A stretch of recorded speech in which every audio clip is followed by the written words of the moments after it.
Crush on this guy. Really hard child.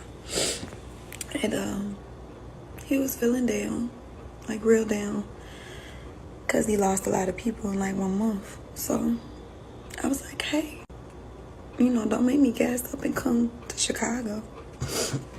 He was like, do it. I was like, I'm dead ass serious. He was like, okay. Yeah, I did it.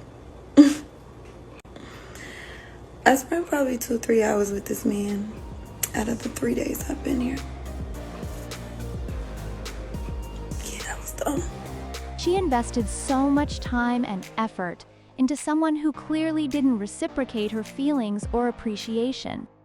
It's frustrating to see someone go all out for a person who can't even be bothered to make an effort in return.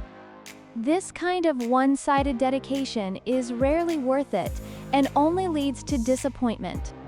Have you ever found yourself giving more than you received? What's your take on these situations? A lot of people feel the need to tell somebody getting divorced that you should date yourself for a while. Take some time, figure out what you like. I just got out of a marriage. I know what I don't like, okay? So let me figure out what I do like. Don't put a time limit on how long I should date myself or how long I should wait to date other people. Don't shame people for wanting to, fuck around and find out. It's incredibly frustrating when people preach about dating yourself after a divorce. Seriously, I just ended a marriage. I already know what I don't want. What about discovering what I do want? There's no one-size-fits-all timeline for figuring yourself out or jumping back into the dating scene. Don't let anyone shame you for wanting to explore and figure things out on your own terms. Feel free to share your thoughts in the comments. It will help us better understand the issue from different perspectives.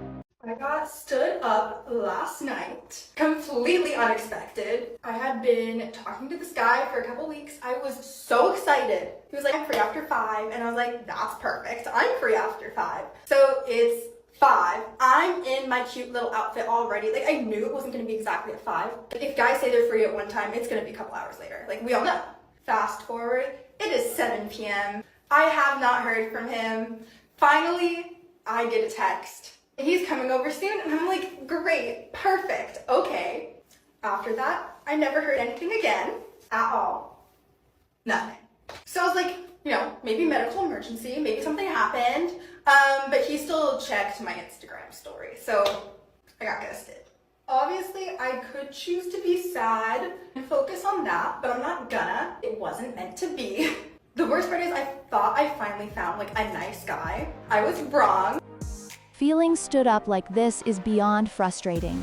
It's not just about the date. It's about the blatant disregard for someone's time and feelings. You dress up, get excited, and then the guy can't even bother to show up or communicate. And he's still checking your Instagram? It's not just rude, it's utterly disrespectful. This kind of behavior isn't just annoying, it's a sign of a lack of basic decency. People like this need to realize that their thoughtlessness can really hurt someone. Have you had to deal with such disrespect? How did you handle it? Share your stories and let's talk about how to confront and overcome this kind of behavior. Known this, it would have saved me from a second divorce. Every choice you make stems from what you believe you deserve. After my divorce, no confidence. It was my mission to get into another relationship and fall in love. Like, I needed to prove to myself that my divorce was the right decision. I needed someone to make me feel like I was worth loving. I didn't know how to do that for myself. And when you're coming from that place of lack, you choose the wrong partners. And here's divorce number 2. Don't do what I did. Take the time to get to know yourself and to like yourself. It's too simplistic to say that all relationship failures boil down to not knowing yourself. Sure, self-awareness helps, but relationships are complex, and plenty of factors contribute to their downfall. Expecting partners to fix your self-worth isn't realistic. While understanding yourself is crucial, it's not the only answer. What do you think? Is self-awareness enough to save a relationship, or is there more to it? Single dads that are tired of the dating apps, I have a new date proposal. Tomorrow's Tuesday, Taco Tuesday. Bring the kids over, bring their homework, bring their laundry. I've got all the mom stuff. I will make tacos. We'll see if they get along. You can tackle my honey-do list. I need the shower door fixed, some air filters changed, ring camera batteries changed, and then maybe if there's time and there's a spark, you could mow my lawn. Let me know. This date proposal is a total joke. Turning a date into a family chore session and repair job is not just off-putting, it's downright insulting. It's like saying, I'm not interested in you. I need you to handle my chores and kids. Dates should be about connecting, not mixing with mundane tasks. If you want to impress someone, try treating them with some respect, rather than like a hired hand. What's the problem with dating as single mums? I don't understand the issue with these men. We're talking men in their late 30s, like 38, 39, and as soon as you mention you've got children, they don't want to fucking know. And I don't get it. And then they go simping over 21-year-olds. And that's because they've got no responsibility. The free-spirited to get to do whatever the hell they want, and it makes them look good and feel better about themselves. There is nothing wrong with dating a single mother. Like, my kids are practically teenagers. Well, my daughter is. She's nearly 16. My son's nearly 11. If anything, I've got more free time now opposed to what I had 4 years ago. This whole stigma of, like, dating someone with kids has really, really got to stop. Like, it's wrong. It really is wrong. Like, what's wrong with me? I'm 33 years old. I know what I want. I'm responsible.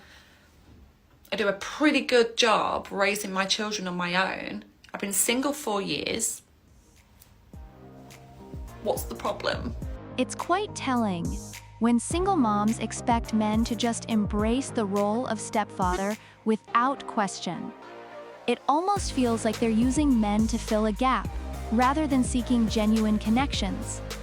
The notion that men in their late 30s should prioritize single mothers over younger women with fewer responsibilities is problematic. Sure, raising children is tough, but expecting a man to step in and help with that without considering his own desires and freedom is unfair. Many men aren't avoiding single moms because they're shallow. They're doing it because they don't want to be pressured into a ready-made family situation. It's not about the stigma. It's about not wanting to be used as a convenient solution. Men have every right to seek partners who align with their lifestyle and goals, just as single moms do. Let's not shame them for their choices. Let's see what the next character in this video has to say. So here's something I feel like I don't hear talked about enough that is a really big part of dating as a single parent, whether it be a single mom, single dad, dating after divorce, whatever it is, somebody who's co-parenting. You have a schedule with your children. I was talking to a new client last week and he's like, I feel like I'm running into a lot of people. I've been using the dating apps. I'm having success. I'm going on dates. But I've just kind of got to the point where I started asking the women if they have kids right away, like, okay, before we even meet, what's your custody arrangement? Like, what days do you have your kids? That if you don't have the same schedules with your kids, the odds of making a relationship work are very slim. So I would be interested in hearing from people who have done this, have experience with it. Have you ever made it work with somebody who had an opposite parenting schedule? You have to be able to spend time with the person. And if you don't have that time and you two can't make it work, then how do you plan to build a relationship? Dating as a single parent is tough, but using your kids as an excuse to avoid commitment is frustrating. Asking about custody arrangements right away might seem practical, but it's also a way to preemptively reject people. Relationships are about effort, not just convenient schedules. Using parenting as a shield to keep others at bay isn't fair. If you're not willing to adapt and find common ground, don't blame the other person for the relationship failing. It's about finding someone who values your time and presence despite the challenges. Let's be real, if you truly wanted it to work, you'd find a way. After my divorce, I thought things would just get better. Time would heal all wounds, and after a certain amount of time, I'd just be back on track. And that couldn't be further from the truth. And I'm not saying that time doesn't help. I just wasn't doing the things I needed to do to heal and grow and move forward and actually move on from what had just happened. Because you have to grieve and heal and process emotion and figure out a plan for your next chapter. I wasn't doing any of that. So after longer than necessary, I did figure out how to put your life back together after divorce and do it in a really beautiful, big, wonderful way. This is just a reminder that if you're going through this right now, it's okay to feel the feelings and take some time. Don't forget that you've got to take the steps necessary to get to that next chapter. That's exactly what I do now. I help women start over after divorce. If you feel stuck and you need help with a plan, you can schedule a free 15-minute call with me, and we can kind of talk about where you're at and where you want to go and how I can help you get there. But no matter what, don't forget, it's gonna be okay. You got this. So you thought time alone would fix everything after a divorce? That's a common misconception. Just waiting for things to magically get better won't cut it. Healing requires effort processing emotions, grieving properly, and actively working on moving forward. It's not just about passing time. It's about taking the right steps to rebuild your life. Ever found yourself stuck in the waiting for things to improve mindset? That guy that you're still crying over did not want to be with you. He chose to leave you. He chose not to fight for you. He chose not to make it work. And you are still idealizing him in your mind as if he was the one. He's the one that got away. He was your soulmate. How could that possibly be the one? How could he possibly be your forever soulmate if he chose to not stay? He chose to put you back out into the world, which is essentially saying, hey, other guys, you can have her. Why? You should only want to be with somebody that wants to be with you. Yes, you can miss him. You can be sad and grieve the relationship. I get it. Breakups suck. But stop putting him on this pedestal in your mind that he was the person for you and he was the best thing that ever happened to you. He was great for the time. He was great. But stop focusing on only the positive, especially if the only negative thing, you're like, oh, but he was great. Our relationship was perfect. But in the end, he chose not to stay. In the end, he chose to go.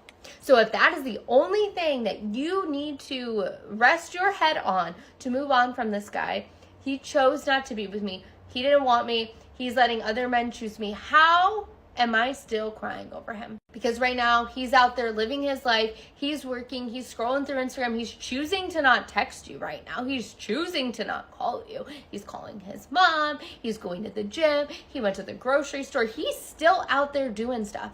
And none of them have to do with you. So if this is the sign that you needed to move on from him, you're welcome. But if you're ready to really find your husband and like just put all this stuff behind you and date from a place of more confidence, go link in my bio, sign up for my course, find your effing husband. It'll change your life. Feeling hurt when someone leaves is natural, but it's important to see both sides. If they left, something wasn't right for them. Idealizing them only hinders moving on. Grieve, but focus on the reality. It wasn't perfect for either of you. Understand that they're moving forward, and so should you. They're not a villain for wanting something different, and you're not wrong for feeling hurt. Healing comes from accepting both perspectives. Focus on personal growth and seek someone who truly aligns with you when you're ready. Life's too short to dwell on what wasn't meant to be.